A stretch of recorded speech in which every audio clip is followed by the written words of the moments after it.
Boa noite, pessoal. Boa noite, professor. Tudo bem? Boa noite. Boa noite.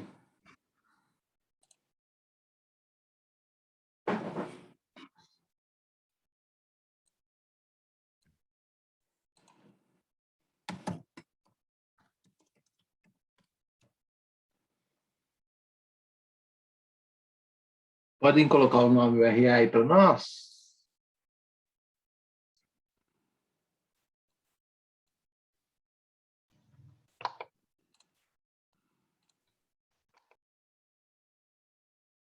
Rose, em qual nos assuntos nós paramos? Eu estou ficando velho, minha memória já não me ajuda mais, não. Professor, a gente falou o artigo 462, depois que foi falado sobre critérios do salário à luz da Constituição. Mas lembra que na aula, antes do dia 26 de agosto, que foi a nossa última, era para poder falar naquele bilhetinho que você tinha pedido para eu lembrar, artigo 458 da CLT, e você ia falar da gorjeta, a taxa de 10%. Não falou do artigo 458, que é o salário in natura, né? Vamos fazer o seguinte, ó.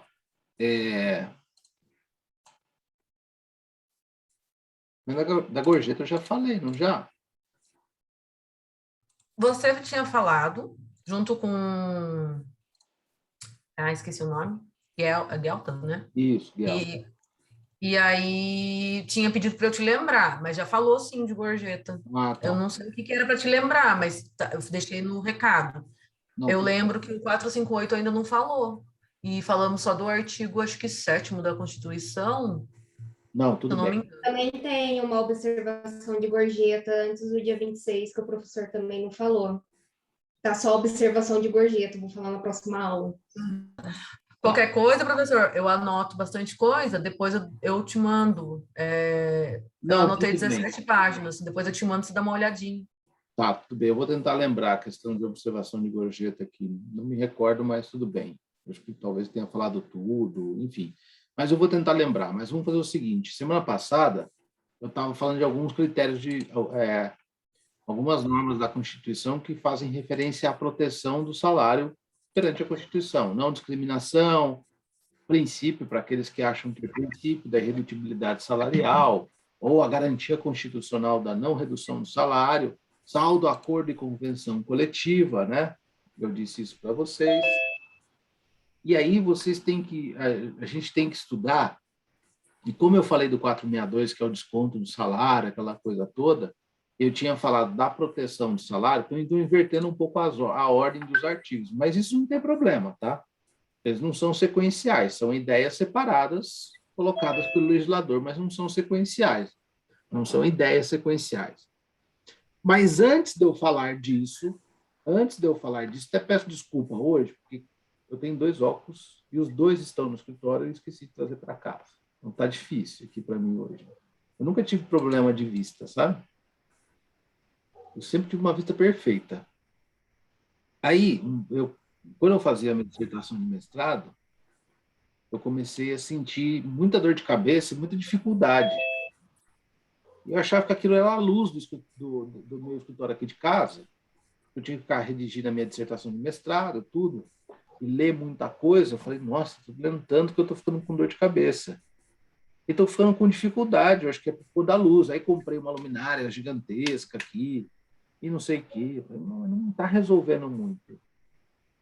Aí um belo dia eu saí do fórum, de uma audiência, eu com dificuldade de enxergar a tela, mas quando é de longe, eu enxergo bem, só de perto que fica um pouco ruim. As letras embaçam um pouquinho. Aí eu falei, vou passar numa clínica de oftalmologia, aí porventura tinha um médico, tinha horário lá de emergência para atender, né? Fiquei até preocupado se tivesse algum outro problema de saúde, porque eu sempre passei em oftalmo, nunca tive nada, zero. Aí o cara virou, bem, quantos anos você tá? Eu falei, eu tinha aqui 41. Eu tô com 41. Ele falou, bem-vindo, é assim mesmo. Muitas pessoas, depois dos 40, começam a ter dificuldade de enxergar coisas de perto, letras miúdas. Eu falei, que bom. Aí eu adotei o óculos, eu não uso óculos o dia inteiro. Mas realmente hoje para dar aula vai ser um pouco mais difícil. Mas enfim, agora não tive oportunidade. Eu deixei meus 2 óculos no escritório, mas tudo bem. Bom, e antes de começar a falar com relação à proteção do salário, que está ligado ao conceito de irredutibilidade, eu preciso só dar um recado. A referência bibliográfica de vocês, que está na ementa, o professor Wagner me falou assim, professor, tem um aluno lá que não achou. Eu disse que você colocou uma referência bibliográfica que não está na biblioteca virtual da Unital. Os livros que estão lá, que é da Carla Romar, como leitura complementar, a Mauri Mascaro, Maurício Godinho Delgado e Luciano Martinez, eu achei todos eles na biblioteca virtual da Unital. Eu localizei lá. Então, se atentem, a única coisa, que até peço desculpa, e já vou passar para o professor Wagner atualizar a biblioteca da Unital, salvo engano, a última edição do Amaury Mascaro, que eu também não sei se tem outra edição, eu vi isso ontem, que é o que eu tenho no escritório, é de 2014. Porque o Amaury, ele faleceu em 2015, eu acho, alguma coisa nesse sentido. Ele faleceu, o Amaury Mascaro, e a filha dele trabalhava com ele. E tanto é que é o Amaury Mascaro e a Sônia Mascaro. Então, na biblioteca da universidade, tem o livro do Amaury com a edição de 2014. Eu vou atualizar, se tiver o livro mais atualizado, que a filha dele tenha feito a atualização na edição, aí eu vou passar para o professor Wagner, inclusive outros livros lá sobre Lei Geral de Proteção de Dados ligado ao ambiente de trabalho, à legislação trabalhista. Vou passar uma lista lá para a Unital adquirir. Tá? Eu só quero dar esse recado, porque o livro do Luciano Martinez está com a edição atualizada, o livro da Carla Romar, que seria a leitura complementar da Revista dos Tribunais, está com a edição atualizada, e o livro do Maurício Godinho Delgado também está com a edição atualizada. O do Amaury está com a edição de 2014. Né? E do Amaury, ele é uma boa leitura complementar. Algumas questões, por exemplo, se a gente estudar o 460, na hora que ele for falar do 460, ou na hora que ele for falar de equiparação salarial, ou desvio de função, acúmulo de função, vai estar atual, porque essa regra do 460 não mudou na CLT.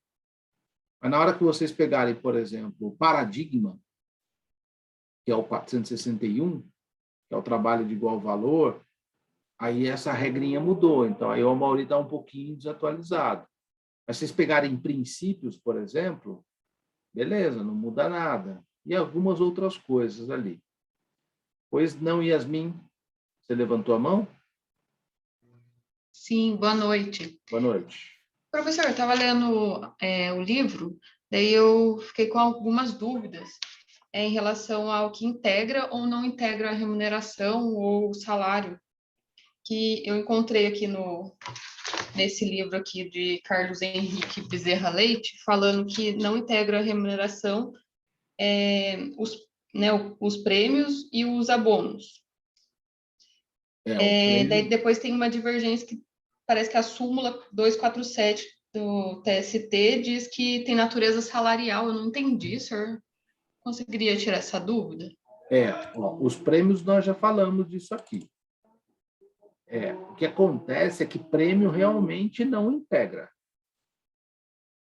Se você for olhar a redação do artigo, depois da reforma trabalhista, inclusive eu expliquei aqui que o legislador tentou deixar o mais claro possível a diferença entre prêmio e comissão, justamente porque antes da reforma, era muito tênue você achar a diferença do que era comissão e do que era prêmio, porque ambos é um pagamento de algo a mais pelo esforço que o trabalhador realiza.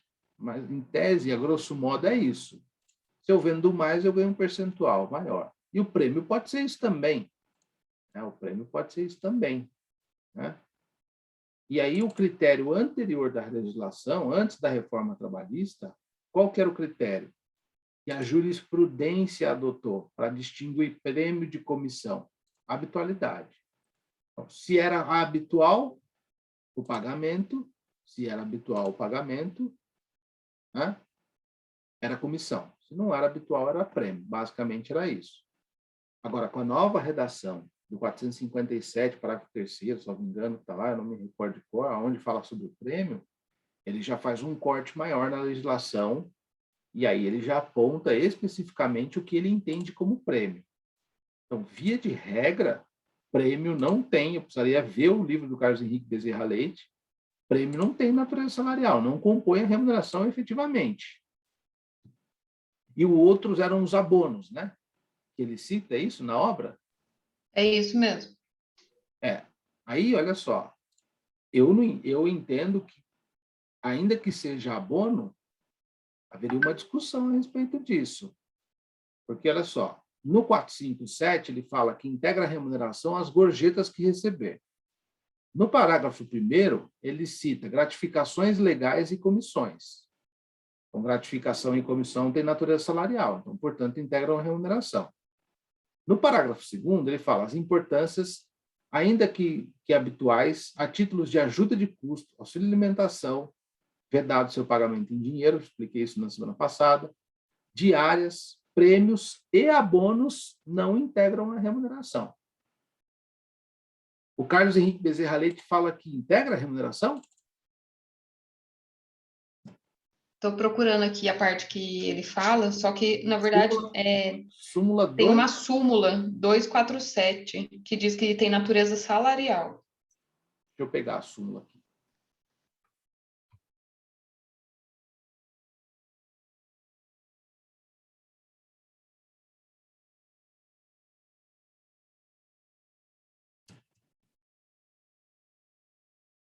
Vou pegar aqui só um minutinho.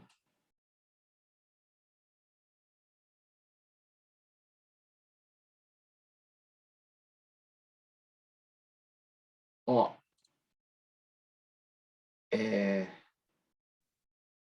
a 247, eu vou ver se tem alguma súmula de abono aqui, quer ver? A 247, ela fala disso daqui, ó.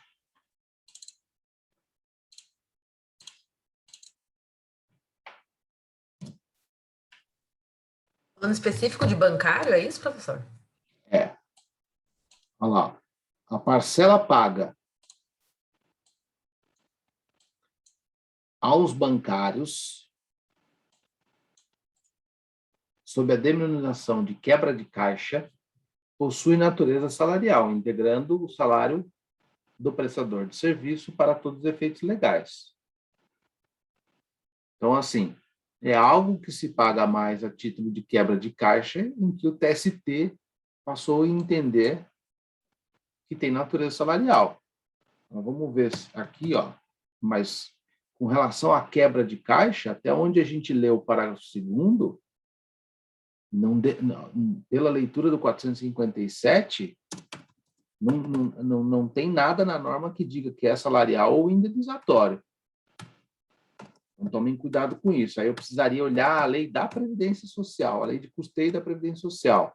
Mas se o TST está dizendo que o abono tem natureza salarial, tem natureza salarial. Agora faz o seguinte, Yasmin, você vai fazer o seguinte para mim, para a gente descobrir, porque eu não tenho direito, eu tenho direito de processo do trabalho do Carlos Henrique Bezerra Leite. Eu não tenho. Que editora que é?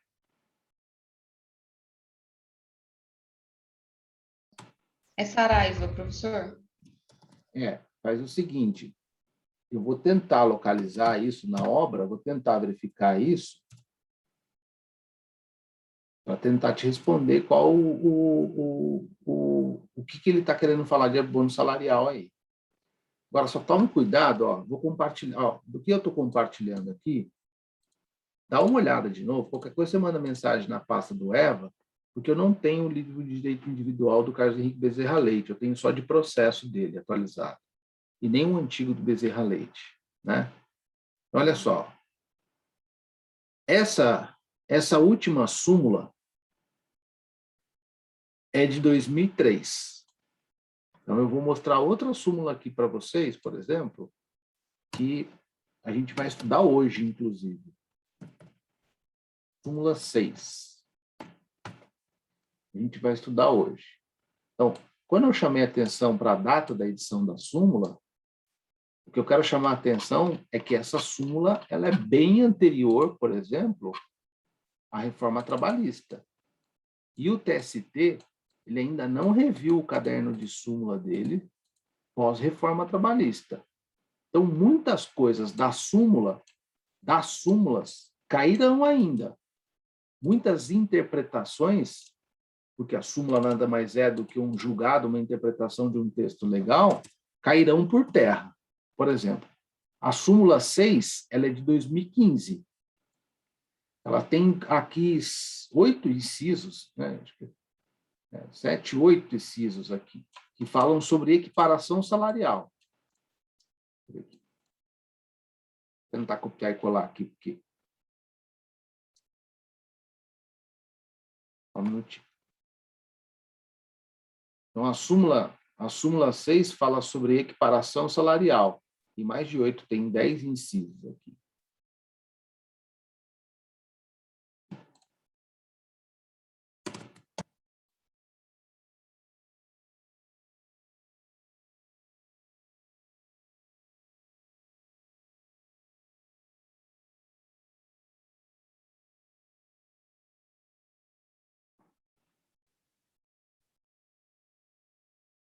Vou só apagar aqui.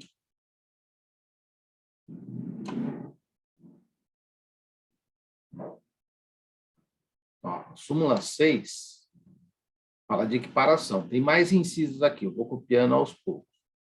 Então, tem coisas aqui na súmula, dentro desses incisos, que já são contrárias.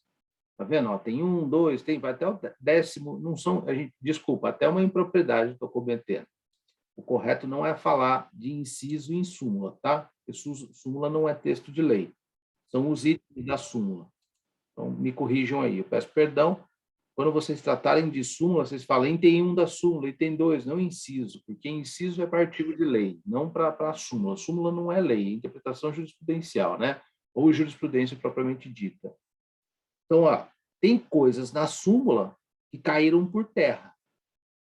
Então, por quê? Porque a súmula, ela é baseada, ela tem a sua última alteração em 2015.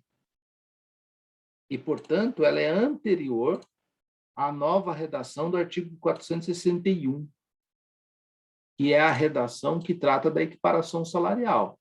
Então, tem coisas aqui que não vai ser mais possível eu aplicar. Só que o problema é que o TST, isso eu estou copiando o texto da súmula que está no caderno atualizado do TST, atualizado até um determinado momento X, que não foi atualizado até a reforma trabalhista. Desculpa, depois da reforma trabalhista. Então, tomar cuidado só com referência à súmula nesse sentido, porque pode ser que o texto legal tenha mudado, né? E aí a súmula não mudou ainda. Agora, com relação ao abono que você está tratando, Yasmin, está lá no parágrafo 2º, dizendo que não tem... Pode falar, Yasmin. Professor, que eu comecei a ler para tentar entender o que era integrar ou não, eu fiquei bem na dúvida. Tinha um trecho que falava assim, né, que, na verdade, eu queria entender o que é compor a remuneração, mas não integrar e não incorporar o salário. Não sei, parece que fica bem confuso. Eu tentei ler mais de uma vez para ver se eu conseguia diferenciar uma coisa da outra, daí eu falei, eu vou perguntar para o professor para conseguir entender e saber separar uma coisa da outra. Daí, em relação à súmula que eu falei para o senhor, que eu achei aqui no livro, que está diferenciando aqui parcela de natureza salarial para não salarial. Daí, cita aqui, no caso, o artigo 457, parágrafo 2º, né? segundo não, quarto, que daí fala aqui sobre o que considera prêmios, né? E depois fala aqui sobre a parcela de natureza salarial, que ele coloca aqui, no caso, os abonos e os prêmios, no caso que a legislação fala o contrário. Daí foi mais isso que ficou bastante dúvida na minha mente, que eu falei, eu vou ver com o professor o que né, o que pode ser essa... É que é muita coisa para a gente entender, né, professor? E o meu livro é de 2020, não sei se pode estar Não, já está desatualizado. atualizado. Não, já está atualizado, certamente. Carlos Henrique Bezerra Leite deve ter atualizado, sim. Olha só, eu vou tentar localizar a obra para eu poder verificar o que ele escreveu aí, nesse contexto todo. Agora, está no texto expresso da lei, né, que o abono e o prêmio não têm natureza salarial e não compõem a remuneração para nenhum efeito legal. Aí eu precisava ver em qual contexto que ele fala isso, né? Ele pode ter dito em outro contexto. Agora, a primeira fase que você me falou que me chamou mais atenção, que compõe a remuneração para efeito de alguma coisa e para efeito de outra não compõe, como é que ele fala aí? Então, essa parte eu preciso procurar no livro, porque eu fui lendo e anotando, né? Daí é o que ficou na minha mente como dúvida. Separar o que compõe a remuneração, mas não integra e não incorpora no salário. Teve um momento que ele falou essas três. Ele pode dizer o seguinte, ele pode dizer isso, eu precisaria verificar realmente, mas assim, ele pode entender que verbas que ainda que não tenham natureza salarial, compõem a remuneração, mas não integram o salário. Significa que não reflete em nada, você entendeu? Pode ser para isso que ele está fazendo referência. Entendeu? Por exemplo, você tem, no entendimento dele, precisava ver isso daí, mas assim, pode ser que no entendimento do Carlos Henrique Bezerra Leite, o que agrega ao salário e essa parcela não tiver natureza salarial, compõe a remuneração do trabalhador. Mas não para efeito de refletir em determinadas verbas, porque não tem natureza salarial. É como se ele dissesse assim, eu pago o prêmio para o trabalhador, ok. Então, se eu perguntar para o trabalhador qual a remuneração que ele recebe, o Carlos Henrique vai considerar que é X de salário mais o prêmio. Mas, ao mesmo tempo, ele diz, tudo bem, esse prêmio formou a remuneração porque somou o salário, mas esse prêmio não reflete nas outras verbas, ou seja, esse prêmio não está integrando o salário. Se for isso que ele está querendo dizer, realmente fica muito confuso aí. Aí eu preferia dizer para vocês de outra forma, porque assim, no fundo, Yasmin, é uma colocação que eu diria para vocês que ela é coloquial, vamos dizer assim, né? Se você pergunta para alguém, imagina só, você conversando com alguém num lugar descontraído. Você pergunta assim para a pessoa, pô, você é uma pessoa enxerida. Não te conheço, eu só estou brincando, obviamente. Mas você é enxerida. E diz que perguntar para os outros o quanto ele ganha é falta de educação, né? Mas, enfim. Aí você está lá conversando com alguém e você assim, olha, quanto é que você ganha? Imagine que a pessoa fala assim para você, olha, meu salário é 1.000, mas eu ganho outras coisas cuja minha remuneração dá 3.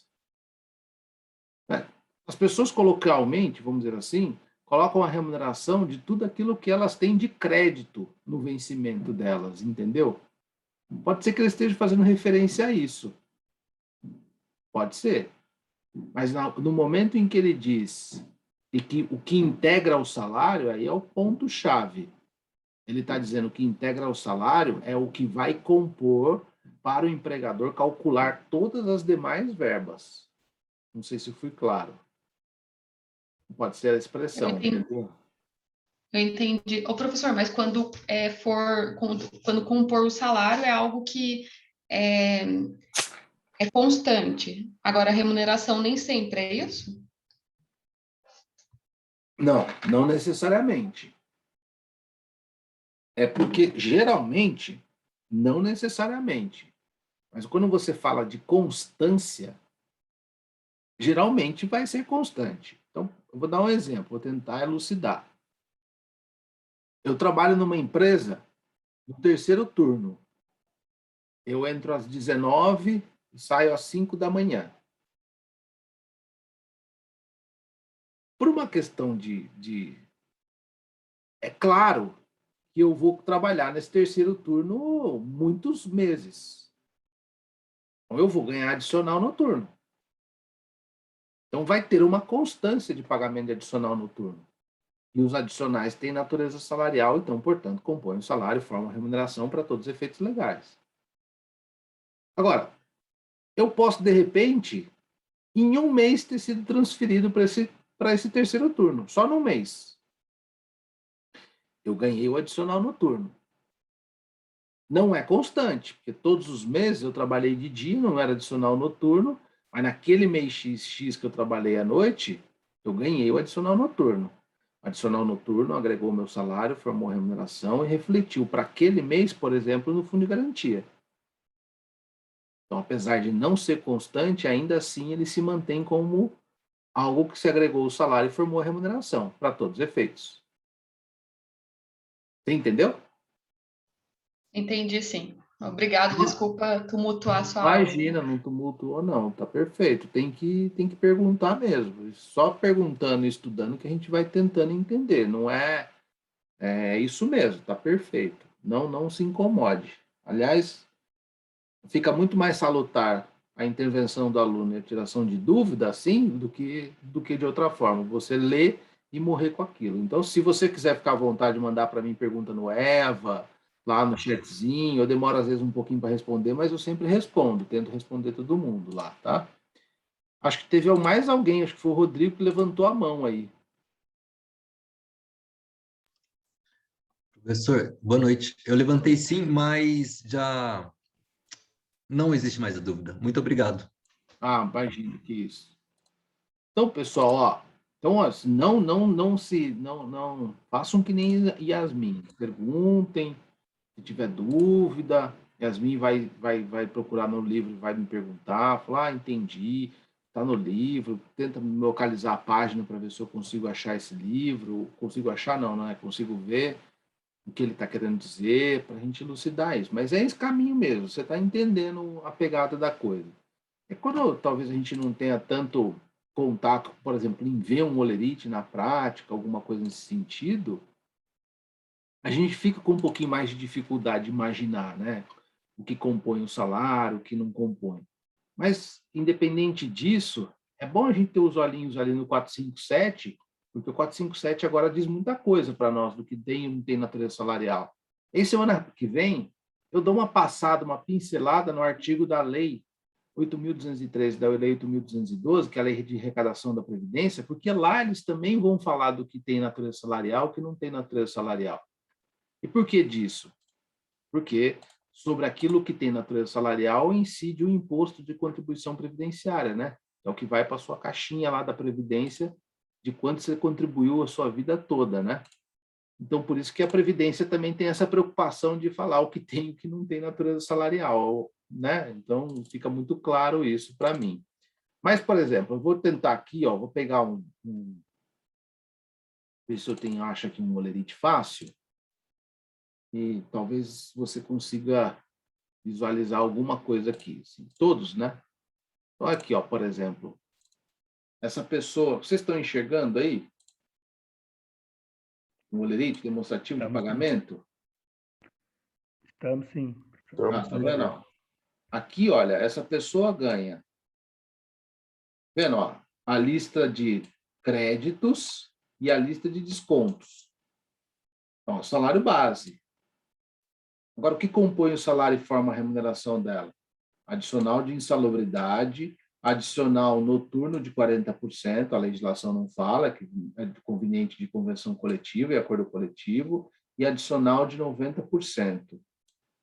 E o DSR da hora extra. Vocês vão entender o que é esse DSR aqui ainda esse semestre, se Deus quiser. É uma missão minha. Então, tá vendo? Ó? O salário é um. o que compõe o salário e, portanto, forma a remuneração, a legislação diz que os adicionais legais formam a remuneração e tem natureza salarial. Aqui, ó. Aqui, ó, a legislação disse, está aqui como crédito. Professor, poderia ter um outro crédito aqui, por exemplo, o auxílio alimentação, e a empresa faz parte do PAT. Isso eu expliquei já semana passada. Poderia, estaria aqui como crédito. Estaria como crédito aí? Estaria como crédito aqui, mas iria compor a remuneração para todos os efeitos legais? Não, o auxílio alimentação a gente viu ali que não, né? Mesmo que pague-se em dinheiro e a empresa seja afiliada ao PAT, aí não compõe a remuneração. A gente viu até o MOJ que fala isso. Olha que interessante. Aqui embaixo, em todo olerite, você vai achar lá, ó, salário de contribuição. Por isso que o INSS tem que saber o que tem natureza salarial ou não. Porque a alíquota de recolhimento da Previdência Social vai cair sobre o salário de contribuição. No caso dessa trabalhadora aqui, olha, só para vocês entenderem, é porque a imagem está muito... Vou pegar ele aqui certinho. Aqui, ó. Aí, não sei se fica ruim de enxergar assim muito pequenininho. Fica, né? Não estava legal, não. Deixa eu aumentar aqui. Aí eu vou voltando aqui. Então, olha só. Então, ela tem todos esses vencimentos. A soma desses vencimentos aqui, que tem tudo natureza salarial, 3.587. Né? 3.587 aqui. Ó. A soma dos vencimentos. O salário contribuição dela, 3.587,06. E aqui ela está recolhendo alguma coisa para a Previdência Social. Ó. Ela pagou imposto de renda, teve o desconto do que adiantou de salário para ela, né? Tem alimentação, 1.081 que descontou, provavelmente de algum acordo ou convenção coletiva. Mas o que é importante vocês gravarem aqui, ó, é que isso tudo aqui tem natureza salarial. Tá vendo? Então, somou lá, ó, natureza salarial. Vamos ver se tem outro olerite aqui, ó. Aqui, ó. Ó, salário adicional de insalubridade é adicional, então, portanto, o adicional compõe a remuneração, o salário e forma a remuneração para todos os efeitos. O adicional noturno na mesma pegada, a hora extra na mesma pegada e o DSR. Tudo isso tem natureza salarial, compõe a remuneração e vai refletir no quê? É o total de vencimentos. Esse total de vencimentos tem todos natureza salarial? Tem todos natureza salarial. Se tem todos natureza salarial, então é o salário base, é o salário para qual vai a contribuição, a alíquota de contribuição para o INSS. E os 8% do fundo de garantia? Se tem natureza salarial, eu recolho 8% do fundo de garantia sobre esse valor, que dá esse daqui, ó. E qual a base do imposto de renda? Aí, do imposto de renda, a gente precisa saber também o que incide sobre imposto e o que não incide sobre imposto. Você entendeu mais ou menos, Yasmin, assim, tipo, para dar uma elucidadinha, assim? Entendi, sim. Eu acho que eu estava confundindo o salário com a base de cálculo, né? E agora, se for falando, deu para ficar mais claro, assim, e Tá. entender mais do que o senhor está querendo dizer. Tá. Então, realmente, quem não tem contato fica um pouquinho mais difícil. E vou ser sincero, essa aula, por exemplo, eu poderia ter feito diferente, nem ter entrado em tanto detalhe assim e já ter socado o pau, porque já estou um pouco atrasado com a matéria, porque eu tenho muita coisa de duração de trabalho para falar para vocês. Mas também eu não acho justo. Esse semestre, para mim, eu acho mais difícil por conta disso. São muitos detalhes, é difícil de entender e o tempo é curto para dar aula, porque eu estou tentando fazer o mais completo possível, né?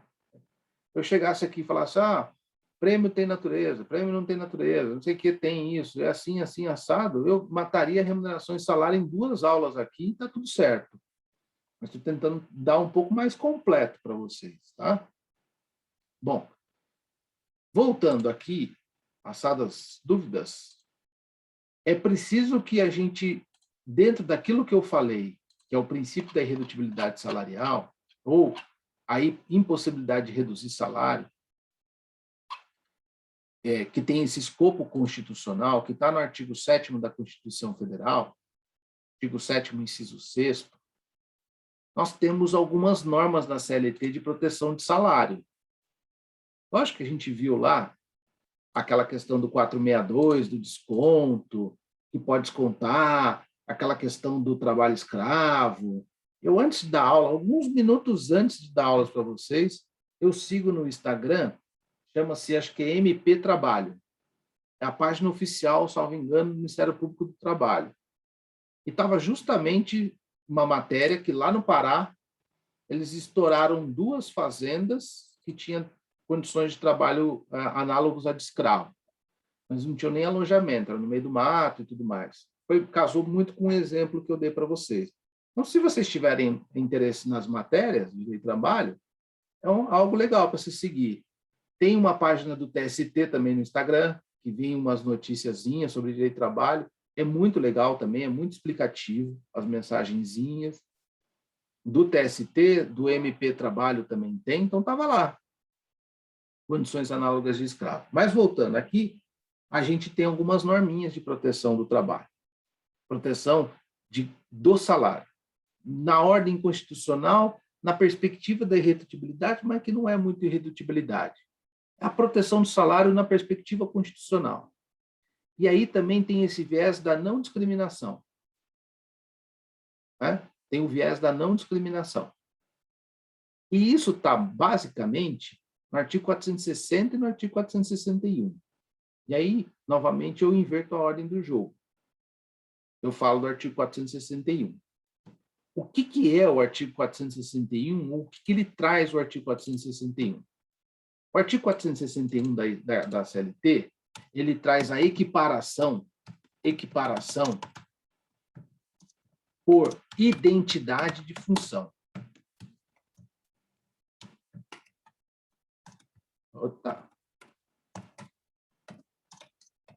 Então, o 461 vai falar da equiparação por identidade de função. O que ele está dizendo, esse 461? A grosso modo, ele está dizendo pessoas que trabalhem com trabalho igual, devem receber o mesmo salário. Então, um critério de não redução, um critério de não discriminação, de uma ordem constitucional maior. Então, pessoas que trabalham com trabalho igual devem receber o mesmo salário. Não pode haver distinção de salário nesse sentido. Só que tem um problema, né? O legislador não foi tão simples assim quando ele disse isso. E vejam, aqui o que eu estou chamando a atenção de vocês. A redação do 461 mudou com a reforma trabalhista, 13.467. Então, portanto, algumas coisas da súmula 6 vão ser ainda revistas pelo Tribunal Superior do Trabalho. Tomem muito cuidado com isso, porque às vezes você pode ler a súmula 6 e falar, pô, mas está confrontando legislação com súmula, o professor está falando coisa que não tem nada a ver da súmula, está viajando. Não, é porque o TST ele ainda não reviu o caderno de súmula depois da reforma de 2017. E alguém ainda poderia falar assim, professor, mas depois de já quase 4 anos, porque a reforma vai fazer aniversário agora dia 11/11/2021.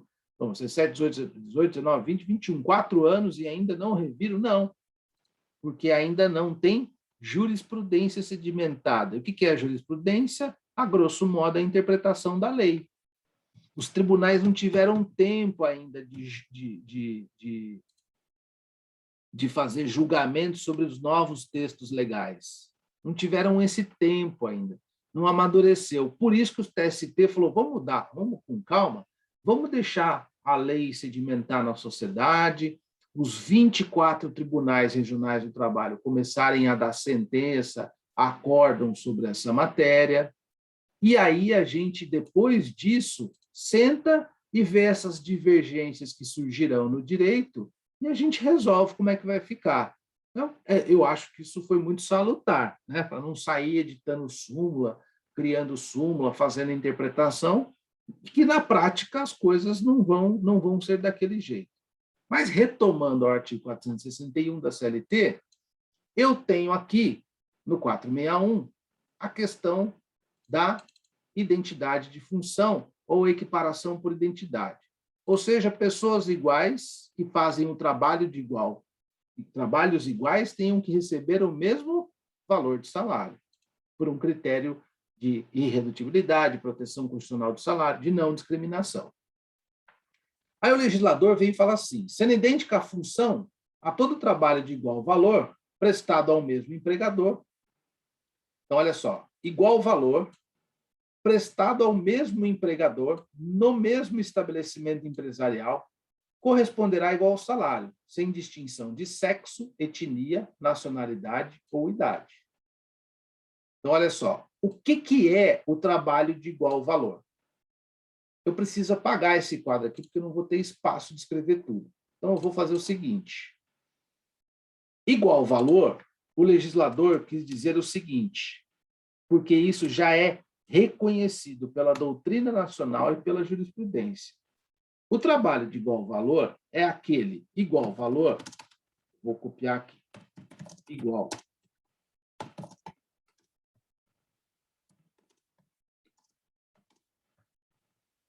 É igual à mesma perfeição técnica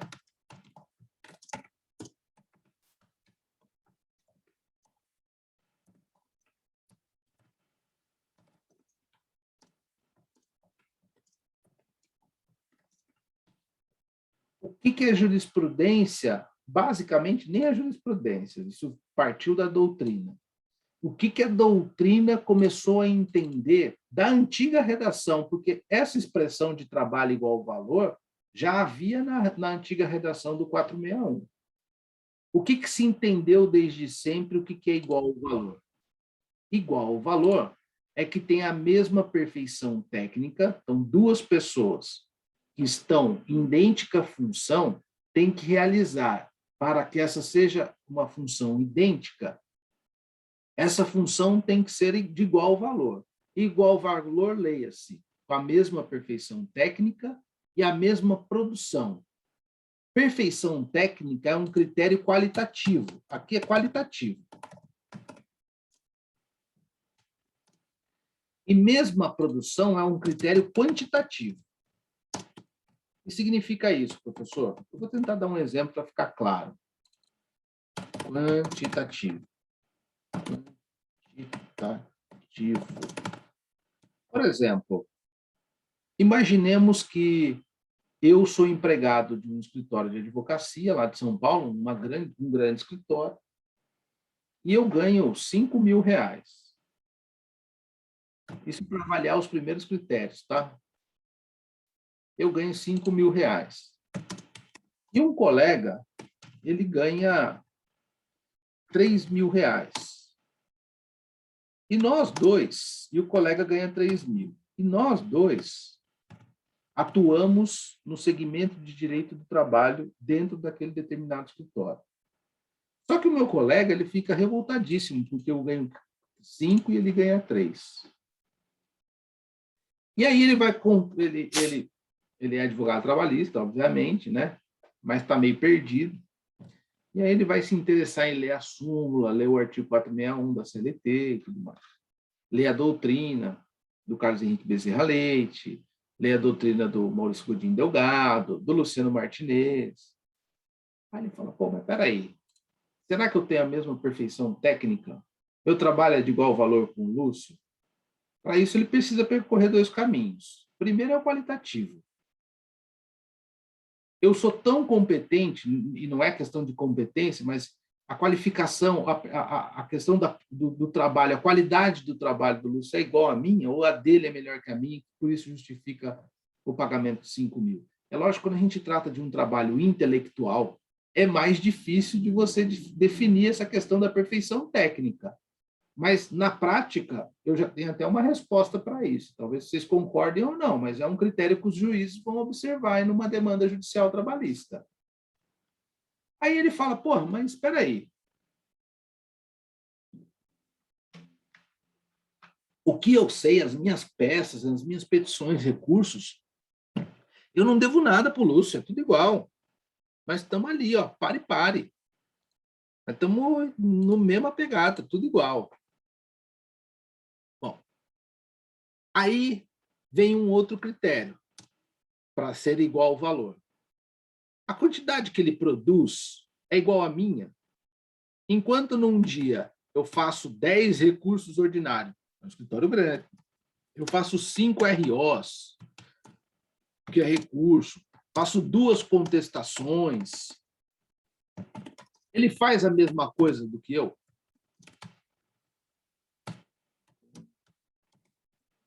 Ele produz a mesma coisa do que eu? É igual a produção? Em quantidade? Por isso que é um critério quantitativo. Se eu falar para vocês que realmente as peças têm a mesma qualidade técnica, tanto as minhas petições, os meus recursos, quanto esse do meu colega, sem olhar outros critérios, a gente só está avaliando o igual valor, e que a quantidade de produção é idêntica, 5 RO, 2 contestações, cumprimento de prazo na mesma jornada de trabalho, eu falaria, olha, realmente é de igual valor, meu trabalho para com o dele. Agora, eu poderia colocar algumas cerejinhas em cima do bolo e falar, não, eu justifico o meu salário de 5 mil. Eu tenho mestrado, ele não tem nem pós-graduação. Então, isso já poderia presumir-se que a perfeição técnica minha, o meu conhecimento é maior que o dele. E não se espantem, um juiz do trabalho pegaria isso como um critério diferenciador, obviamente. É lógico que no X-trabalho segue o princípio da primazia da realidade, e no direito tem o princípio do livre convencimento do juiz. Eu não estou dizendo para vocês, tomem muito cuidado com as certezas, porque no direito não tem certeza. E pela quantidade? Ah, não. O Lúcio faz 5 ROs, 2 contestações, cumpre 10, 4, 5 publicações, e o cara faz 1 RO, lá, 1 contestação, a produção dele é bem menor, ele tem mais dificuldade. Então, não é de igual valor. É lógico que num trabalho intelectual, repito, o critério qualitativo de perfeição técnica é mais difícil da gente perceber. Mas eu tenho um outro exemplo. Numa determinada indústria que produz lavabo, privada, sanitário, indústria de cerâmica, existe a linha top e a linha convencional. A linha top atende um público, é um público mais exigente, é um produto mais bem elaborado. E a linha convencional é aquela linha que está no mercado lá, né, mais barata, e etc. e tal. E eu tenho essa linha top, eu tenho o Zé. E da linha convencional, eu tenho o Pedro. Só que a linha top tem mais detalhes, tem mais cuidado com a cerâmica, com a louça, tem um pouco mais de técnica envolvida. Mas, no fundo, os dois produzem privada, só que a privada da linha top é um pouquinho diferente, pois não? Desculpa, eu não sei se foi para, mas apagou, não sei se é a sua internet, isso foi para todo mundo, tá? Mas deu uma apagada, você sumiu e voltou agora, desculpa. Foi a minha internet que oscilou aqui. Então, vou voltar no exemplo. Apagou de novo, pessoal?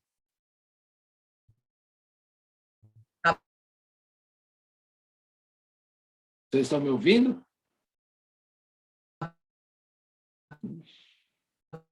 Bom,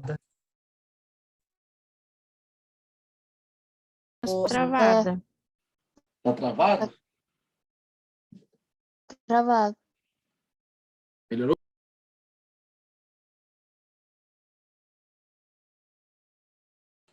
Me escutam novamente? Estamos sim, escutando. mas não... Não melhorou muito não, ainda tá travando um pouquinho. Eu estou tentando arrumar aqui a internet, mas vamos tentar tocar o barco aqui, pode ser? Agora foi. Tá. Então, qual que é o exemplo que eu estava dando? Pode. Eu estava dando exemplo da cerâmica, correto? Travou de novo. Isso. Então, eu tenho uma linha que é top, que o Zé trabalha na linha top, e eu tenho uma linha que é mais popular. E o Zé, ele trabalha na linha top, porque tem que ter mais cuidado com a cerâmica, tem uns detalhes que são manuais, uns desenhos na cerâmica que você tem que fazer, enfim, da privada, do lavabo, enfim. Tem que ter um conhecimento maior de como prepara, de como coloca para pintura, que o Pedro não, ele até consegue produzir a peça, mas ele talvez não tenha tanta técnica e talvez a peça não fique com tanta qualidade quanto o Zé faz. E se ele, Pedro, for produzir aquela peça, talvez ele tenha muito refúgio, quebre muita peça, enfim, não vai ficar bom, não vai dar bom, a peça não vai ficar boa. Isso significa que o Zé tem muito mais perfeição técnica do que o Pedro, apesar de ambos produzirem lavabo e privada, basicamente. Mas, nitidamente, um tem mais perfeição técnica, que produz uma peça que tem mais detalhes, que tem mais cuidado, que precisa de um pouquinho mais de conhecimento, mais experiência do que o outro. Mas, se eu pensar em peças, as peças são idênticas. Então, portanto, eu poderia falar que o trabalho não é de igual valor, porque a perfeição técnica de um é maior do que o outro. E aí, um outro detalhe. Se ainda que a perfeição técnica fosse idêntica, se eu falo que, olha, eu faço um relatório de produção por cada trabalhador, eu consigo controlar isso. Numa jornada de trabalho, o Zé produz 100 peças e o Pedro produz 70. Então, no critério quantitativo, o trabalho também não tem igual valor, porque um produz mais do que o outro. É lógico que você pode imaginar que em algumas atividades não dê para mensurar isso, mas se der, é um critério que tem que ser avaliado. Então, igual valor é mesma perfeição técnica e mesma produção, critério quantitativo, de quantidade. Agora, quando ele fala idêntica função, eu tenho que saber uma coisinha que é importante. A função, ela abrange um conjunto de tarefas. Toda função, ela abrange um conjunto de tarefas. Antes de eu entrar nesse critério de trabalho de igual valor, essa coisa toda, igual produtividade, igual profissão técnica, eu tenho que observar de início se esse trabalho, essa função, melhor dizendo, o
Professor, se o senhor estiver falando, não estamos te escutando nem vendo.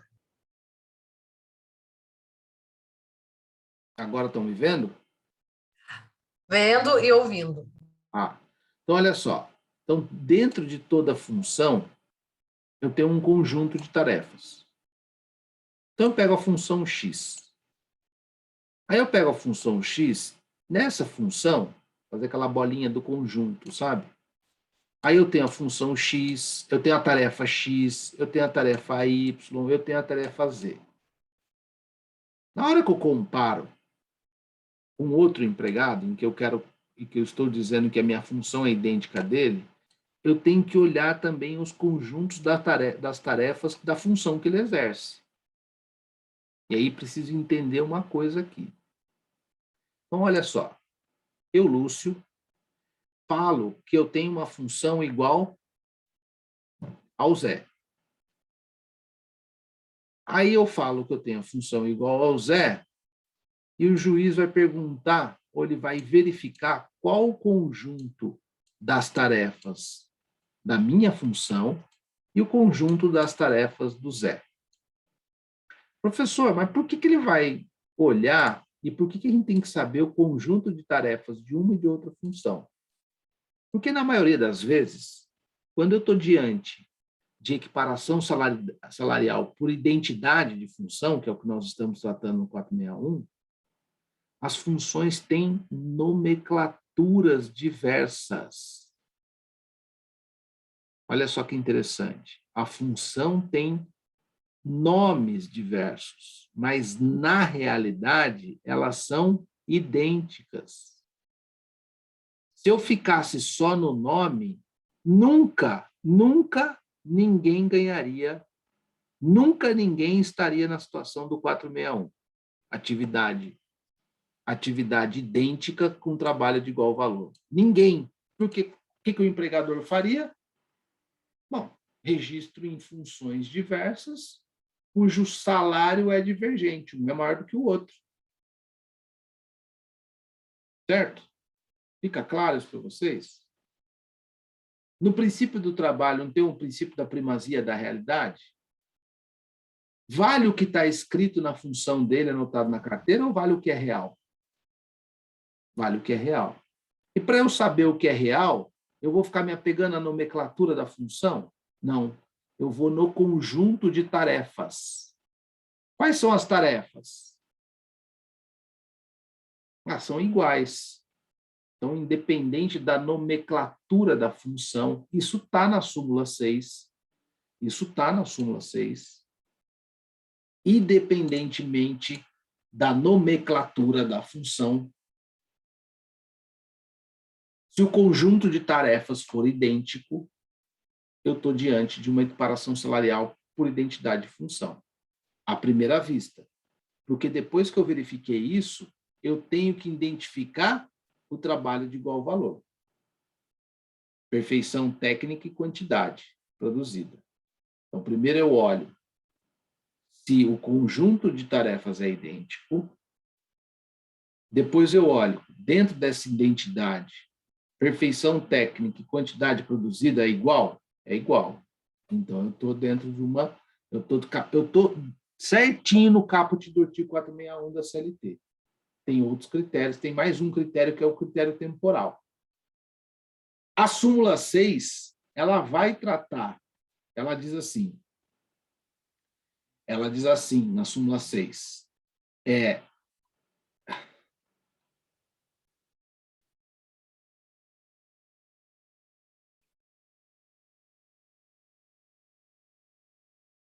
na súmula 6, ela vai dizer em algum... Estou procurando o item aqui, porque eu estou sem óculos, mas enfim. Ela diz lá, efetivamente, num dos itens dela, independente da nomenclatura da função, haverá equiparação salarial se o trabalho for de igual valor. E fala isso, obviamente, porque o direito do trabalho ele é perseguido, ou ele tem como princípio, basicamente, a questão do princípio da primazia da realidade. Só que, olha só, não é só esses critérios, esses dois primeiros critérios, que eu extraio do trabalho de igual valor. Então, primeiro eu tenho que olhar se o conjunto de tarefas daquela função é idêntica. Depois eu tenho que olhar a questão do trabalho de igual valor, que eu já expliquei para vocês. Depois, eu vou verificar a questão temporal entre esse trabalhador X e o trabalhador Y, que eu quero igualar os salários. Só que antes de eu fazer isso, eu preciso explicar algo para vocês. E a doutrina vai chamar o seguinte: aquele cara que ganha mais e com a qual eu quero me equiparar a ele, a gente chama de paradigma. o meu paradigma, ele é um espelho, ele é o meu espelho. Eu quero me espelhar nele, ele é o espelho. Então, aquele cara que ganha mais, ele é meu paradigma.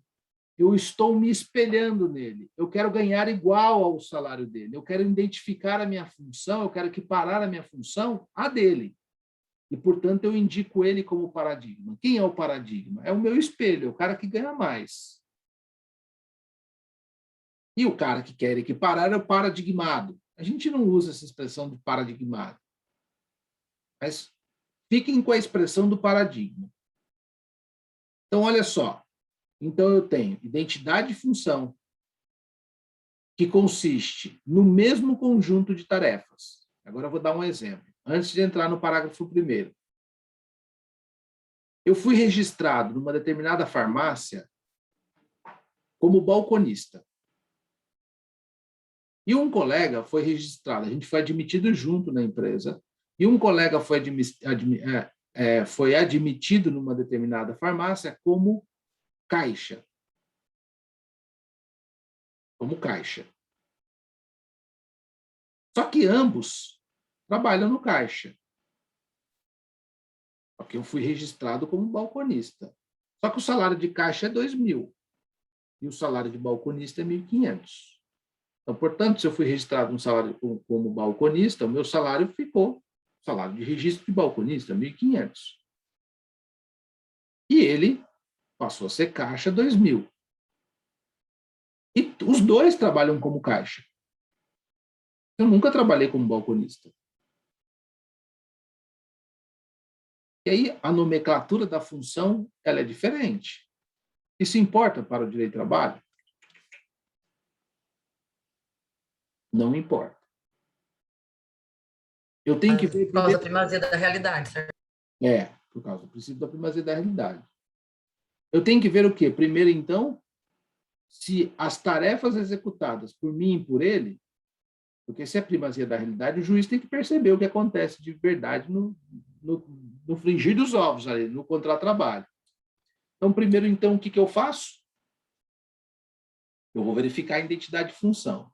Bom, então, o Lúcio faz o quê? Trabalha no caixa. Então, qual a tarefa? A identidade de tarefas. Qual o conjunto de tarefas? Abrir o caixa, fechar o caixa, fazer sangria, levar para a tesouraria. Esse é o meu conjunto de tarefas. E o meu paradigma, que é o Zé, que foi contratado junto comigo, foi registrado como caixa e ganha R$500 a mais que eu. Ele ganha 2, eu ganho 1.500. Faz a mesma coisa. Chega na loja às 8, abre o caixa, faz sangria, fecha a caixa, leva na tesouraria. Então está perfeito. Então, o conjunto de tarefas é idêntico? É idêntico. Aí eu vou, bom, mas o Lúcio, como caixa, em qualidade de prestação de serviço, em qualidade de trabalho, ele deixa alguma coisa a desejar frente ao paradigma, ao Zé? Não. Puta, os caras são 2 bons caixas, não dão diferença, são super elogiados, tem a mesma perfeição técnica. E a produção? Nossa, os caras dão o mesmo número de autenticação. Matam a fila rapidinho. Chega no final do dia, você vai ver a autenticação da maquininha de autenticar lá do caixa de um e de outro foram idênticas. Bom, então, a produtividade também é igual. Bom, então, a gente resolveu um exemplo. Só que eu tenho que olhar o critério do tempo também. O critério do tempo está no artigo, parágrafo 1º do 461. Então, ele diz lá, trabalho de igual valor, para fins deste capítulo, será o que for feito com igual produtividade e com mesma perfeição técnica. Perfeito, isso a gente já resolveu, já falou disso. Entre pessoas cuja diferença de tempo de serviço para o mesmo empregador não seja superior a 4 anos. E a diferença de tempo na função não seja superior a 2 anos. Essa parte final aqui, já havia na redação antiga do 461, parágrafo 1º, um critério de tempo. a legislação, a reforma trabalhista, alterou esse critério de tempo. E vou te falar mais, ela complicou o critério do tempo. Ela dificultou o acesso ou a alegação de paradigma e de equiparação salarial por identidade e função. Eu vou tentar dar um exemplo aqui, tá? O Zé, é difícil até para dar exemplo aqui, porque a gente tem que ficar pensando em ver se as datas batem. E aí, na prova, a gente pergunta sempre essas coisas, né? Que é mais difícil. Mas vamos lá. O Zé foi contratado, então, na função de caixa. Aquele exemplo lá, né? Do caixa da farmácia. O Zé foi admitido na empresa, admitido em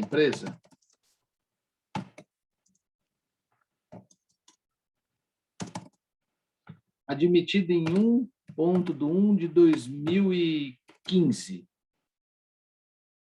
Por outro lado, o Lúcio foi na função de balconista. Mas agora, antes de eu adentrar no critério tempo, a gente estava vendo aqui junto que o Lúcio e o Zé, é que no exemplo anterior eu falei que os dois tinham sido contratados no mesmo tempo. Agora eu mudei um pouquinho. Mas nós já tínhamos verificado que o Lúcio e o Zé tinham um trabalho de igual valor. Mesma produção, mesma perfeição técnica, e apesar do Lúcio ser registrado como balconista, ele exercia efetivamente a função de caixa.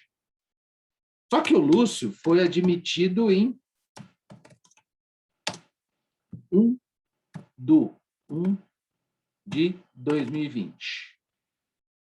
Essa foi minha data de admissão, desculpa. A pergunta que eu faço aos senhores é a seguinte. Vou diminuir aqui só para ver se eu pego aqui no canal. Pergunta que eu faço aos senhores é o seguinte. Qual a diferença de tempo entre o Zé e o Lúcio na empresa? 5 anos. Olha lá. Então, assim, esse é um exemplo simples, tá? 5 anos. O que a legislação fala? Entre pessoas cuja diferença de tempo de serviço para o mesmo empregador não seja superior a 4 anos. A diferença de tempo de serviço para o mesmo empregador é superior a 4 anos. O Lúcio pode pedir a equiparação salarial com paradigma Zé? Não pode. Não pode. Porque o tempo de prestação de serviço para essa empresa, a diferença de tempo entre o paradigma e o Lúcio é superior a 4 anos.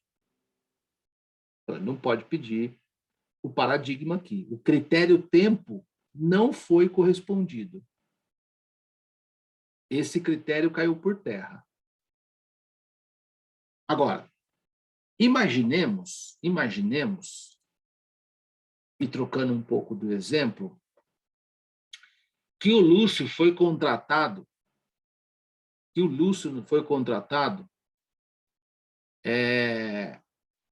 vou colocar aqui 1/1/2018. Vamos ver se vai dar certo.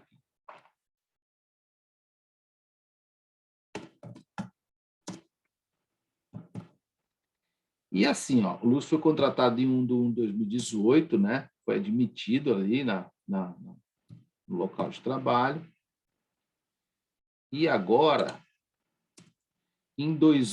agora esse mês, ó, dia 1/9, ontem, ele foi mandado embora e ele procura um advogado para entrar com uma ação trabalhista para tentar pedir a equiparação. Tá? Então, ele foi demitido aqui, foi demitido. Bom, qual a diferença de tempo na mesma empresa entre Zé e o Lúcio? 3 anos. Certo? Vou falar lá. A diferença de tempo de serviço para o mesmo empregador não seja superior a 4 anos. É superior a 4? A diferença de tempo? Não é. Opa, espera aí que eu posso então pedir, porque a gente já descobriu no primeiro momento que a função é igual, a tarefa é igual valor, produtividade, etc. e tal. Só que tem um porém, agora ele colocou na legislação assim, e a diferença de tempo de função não seja superior a 2 anos. E eu estou alegando que desde que eu fui contratado em 1 de 2018, eu faço a função de caixa. Quanto tempo de diferença entre o paradigma, que é o Zé, e eu, na mesma função? Porque eu estou alegando que ele está que eu fui contratado para a mesma função que é ele, que é dele. A diferença de tempo também é 3 anos. Eu posso pedir equiparação salarial? Não, porque eu estou alegando na mesma função que ele há 3 anos. E que não pode ser superior aos 2 anos.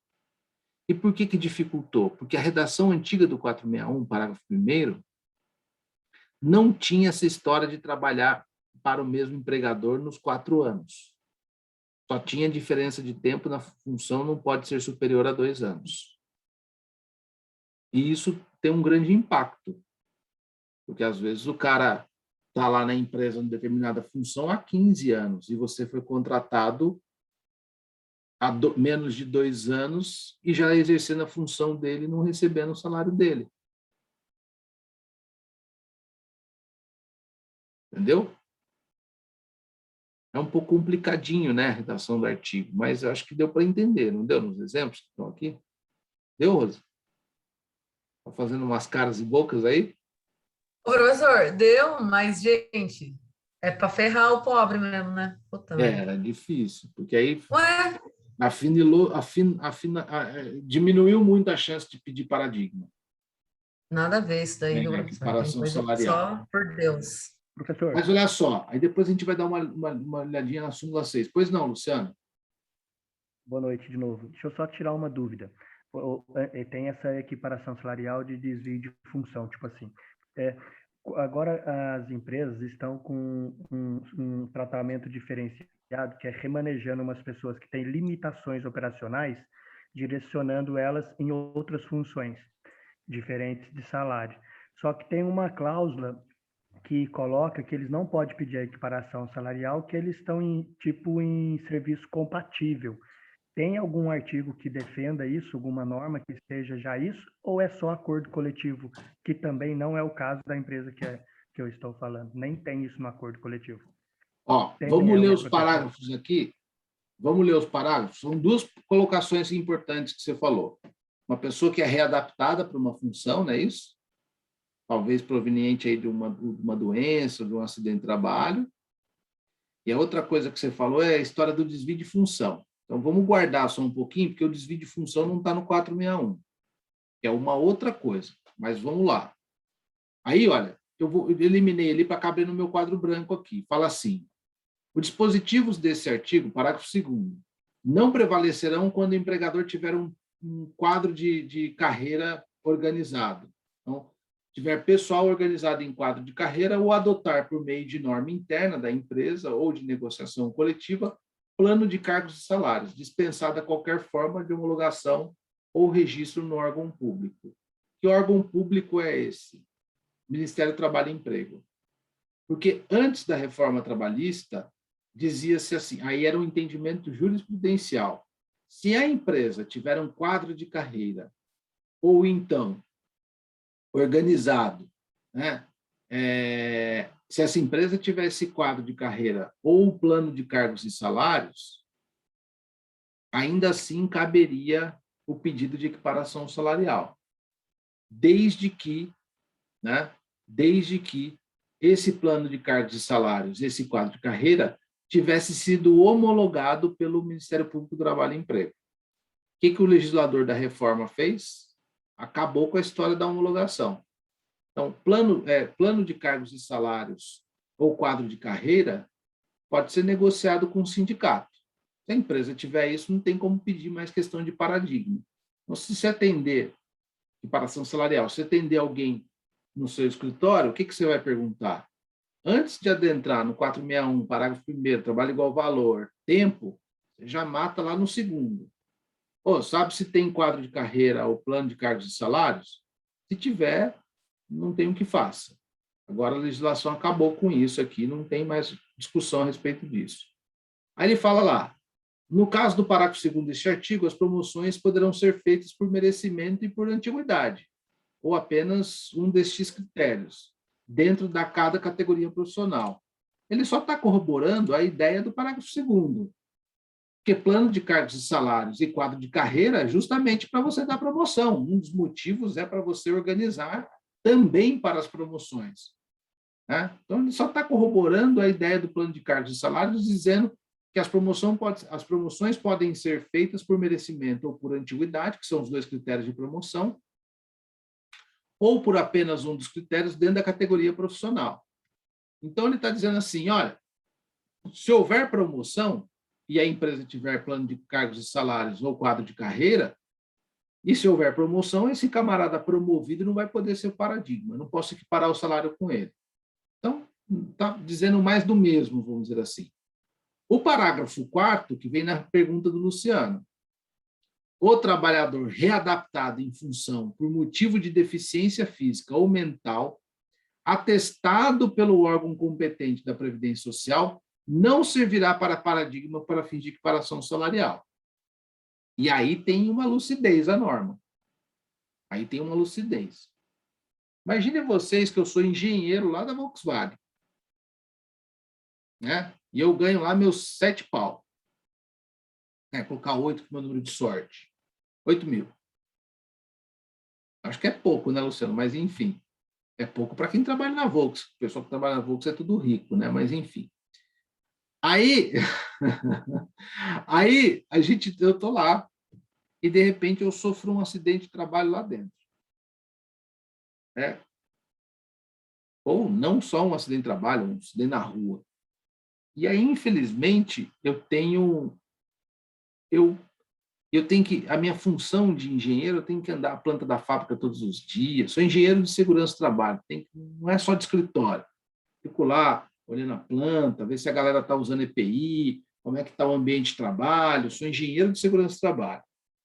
E aí sofro um acidente de carro, fico afastado pela Previdência Social, recebendo um benefício, só que esse acidente me deixa cadeirante.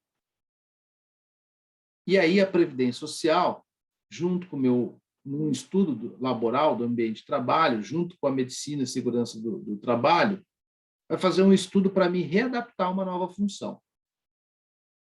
Imaginemos que eu não consiga. É que engenheiro de segurança dá para exercer sendo cadeirante.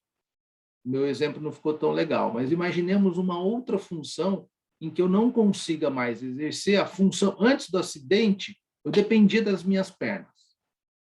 E na nova função, eu não consigo exercer mais aquela função porque eu sou cadeirante. Não sei se ficou claro o exemplo. Troquei a história do engenheiro porque, né, enfim. E aí o INSS com a empresa faz um trabalho de readaptação para uma nova função. E aí eu vou para aquela nova função. Só que o Zé, e aí eu fui para um novo setor, para uma nova função. Eu fui readaptado. Só que o Zé, Zoião, falou assim, pô, o Lúcio ganha 8 pau por mês e eu estou nesse setor aqui ganhando 4. E eu vou usar o Lúcio como paradigma. E aí a legislação está clara aqui, ó. Trabalhador readaptado em nova função por motivo de deficiência mental ou física não pode servir como paradigma, não pode ser o espelho para alguém que queira equiparar o salário dele. Não há discussão a respeito disso. Certo? Agora, é diferente. Na minha perspectiva, é diferente. Se eu contrato uma pessoa como pessoa com deficiência, PCD, nunca trabalhou naquela indústria, e eu contrato esse PCD e coloco ele para ganhar um salário maior que o meu. Se eu tiver todos os critérios lá anteriores que a gente estudou, aí eu posso pedir ele como paradigma. Não vejo por qual motivo eu não possa pedir com pessoa com deficiência. Pessoa com deficiência não é igual pessoa com deficiência que venha de uma readaptação. Tomar cuidado com isso. Porque a norma diz, trabalhador que adquiriu uma deficiência e tem que ser readaptado.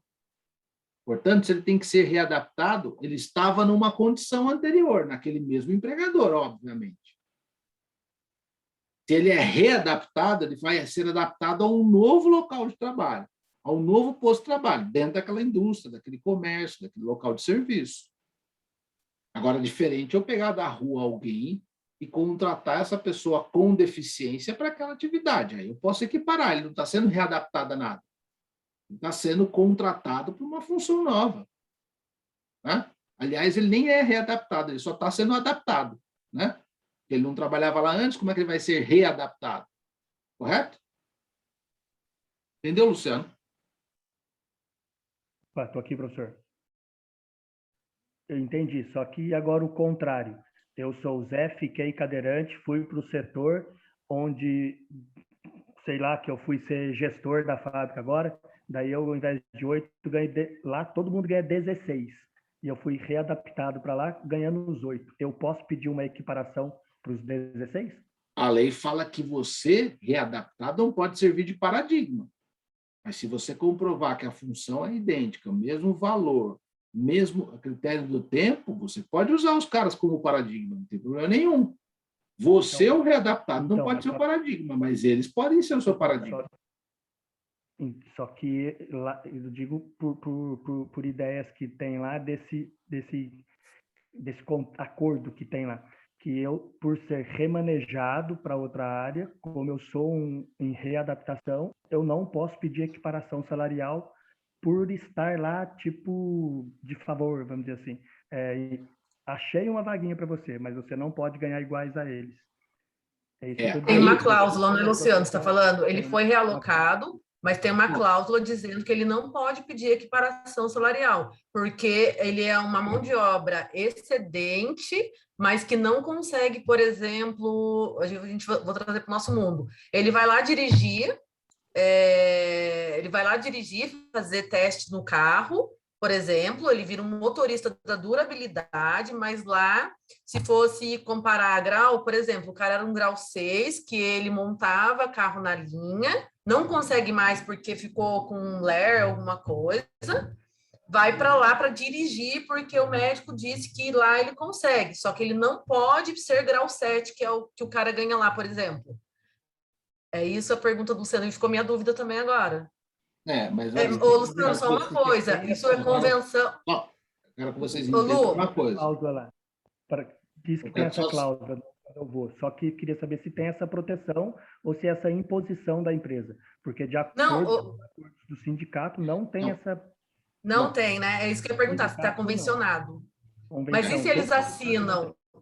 A gente não sabe se eles assinam, né? Então, diz que meio que... Diz que assina, mas eu não sei dizer se isso existe judicialmente uma proteção. Luciano, é o seguinte, eu lendo o artigo da lei, você pode, o artigo parágrafo 4º, você pode pedir equiparação, sem problema, desde que você comprove os outros requisitos, perfeito. Agora, você falou, tem acordo. Só para os outros alunos se situarem aqui, é que ninguém pode esquecer que uma das fontes do direito do trabalho é acordo e convenção coletiva, que, aliás, o STF tem reconhecido como o que é negociado prevalecendo sobre o legislado. O sindicato acordou que o Luciano não poderia pedir equiparação, porque, com uma outra pessoa, sendo ele o readaptado, pedir com uma outra pessoa, mas não vejo problema, está acordado, faz fonte autônoma de direito que se reflete no contrato de trabalho, por isso que é uma fonte. Cria direitos e obrigações que trazem para o seu contrato. Então, se isso foi negociado entre sindicatos, aí realmente tem um empecilho de você pedir isso. Do contrário, se você comprovar todos os requisitos, eu não vejo empecilho de você pedir isso. Entendeu? Entendi, sim, professor. Obrigado. Pois não. Utilizando o que o Luciano mesmo falou, mas se, por exemplo, o acordo entre os sindicatos é fazer alguma coisa contrária no que está na CLT, isso daí não seria, tipo, um conflito de normas e não estaria meio que errado? Porque, tecnicamente, o que está no acordo ali está indo contra o parágrafo 4º. Então, tipo, normas conflitantes vai sobressair quem? Perfeita a sua pergunta, viu? Excelente sua pergunta. Mas isso é uma discussão que a gente vai longe. E a gente não sabe para onde vai o direito do trabalho nesse sentido. É assim, do que você está perguntando, eu preciso lembrar de um outro princípio, o princípio da proteção, que se divide em norma mais favorável, condição mais benéfica e do indúbio pró-operário. A sua pergunta, ela cabe nesse princípio. Norma mais favorável. Qual a norma mais favorável? A CLT. Então, eu excluo o acordo coletivo e aplico a CLT. Só que nós estamos vivendo um momento, Ana, que é o seguinte: o STF, há uns anos atrás, começou a reconhecer que algumas negociações coletivas têm prevalecido sobre a legislação. E, no meu entender, seria em contrário até, inclusive, ao princípio. E é perfeita a sua pergunta para fazer esse esclarecimento. E tem, são 2 julgados aí da STF que são marcantes com relação a isso, e tem outros para acontecer, que a gente não sabe como é que vai virar isso. E está virando um balaio de gato isso. E vou te falar, a impressão que eu tenho é que nem os juízes conseguem se localizar dentro disso. Vou te dar só um exemplo, para não ficar muito estendido, e já que você perguntou, e é bom que a aula seja produtiva, né? O professor está atrasado da matéria, mas está sendo bem produtivo, eu acho. Vocês estão aprendendo bastante, creio eu. Eu tive bastante coisa para falar. Daqui eu vou chegar no 7º semestre, eu vou ter que repetir conteúdo do 6º, mas tudo bem. Mas só para você entender, existem questões agora que a reforma trabalhista está permitindo uma negociação e outros direitos que a reforma está no artigo 611-A e 611-B, o que permite negociar e o que não permite negociar. Olha, só para você ter uma visão. Tem empresa que negocia uma determinada situação de um direito antes da reforma. Aí veio o artigo 611-B e diz assim: isso não pode ser mais negociado. Mas ela manteve a negociação. Contrário ao texto de lei. E tem outras situações que falam isso pode ser negociado. Aí o que está acontecendo? A empresa, aquilo que é melhor para ela evoca o entendimento do STF. Fala, não, negociado prevalece sobre o legislado. E aquilo que não interessa, ela fala, não, a legislação fala que é isso. Ah, mas você negociou uma condição melhor. Não, mas a legislação fala que é isso. Então, está uma situação muito estranha. E com relação a esses 2 artigos, do 611-B e do 611-A, o STF vai julgar ainda a constitucionalidade ou não desses artigos que eles vieram com a reforma trabalhista. Mas eu não quero fazer confusão. Só quero que você entenda que, assim, com relação a essa situação de você aplicar a norma mais favorável, estamos vivendo um momento muito confuso com relação a isso, você entendeu? Mas eu sou paritário com o que você disse. E o seu raciocínio está perfeito. Se a norma não proíbe, não teria que prevalecer, não seria um contrassenso, como você diz, e eu interpreto de outra forma. Não teria que prevalecer sobre o acordo coletivo? No meu entender, sim. Aí eu sou paritário com o que você disse. Também acho que há um contrassenso. Só que a gente está vivendo um momento meio estranho no direito do trabalho com relação a esse negócio de negociação coletiva, porque a STF começou a dar muita... Olha, negociação coletiva está valendo mais que lei, está valendo mais que lei. É lógico que a gente tem que pensar assim, tem uma outra discussão, que é o artigo 7º, que está na CLT, ele é o patamar mínimo de garantias. Isso pode ser mandado modificado? Eu entendo que não. Mas essa discussão vai passar. E aí eu falei para vocês, o primeiro inciso de regra de flexibilidade é esse da irredutibilidade de salário. Então, assim, o que a gente discutia no direito do trabalho? Só tinham 3 incisos, o Constituinte só autorizou flexibilizar 3 direitos do artigo 7º. Um deles é irredutibilidade de salário, salvo acordo ou negociação coletiva. Está lá na norma. Então, quando ele coloca essa vírgula e fala salvo acordo de negociação coletiva, ele está dizendo é o primeiro item que eu autorizo alguma regra de flexibilização. E aí ele vai falar mais de 2 itens que vocês vão aprender em duração de jornada de trabalho. Mas é perfeita a sua colocação, mas é nesse sentido, não sei se ficou claro. Eu também compreendo como você compreendeu, mas infelizmente a gente está vivendo um momento estranho com relação a isso, que eu não teria nenhuma resposta para te dar.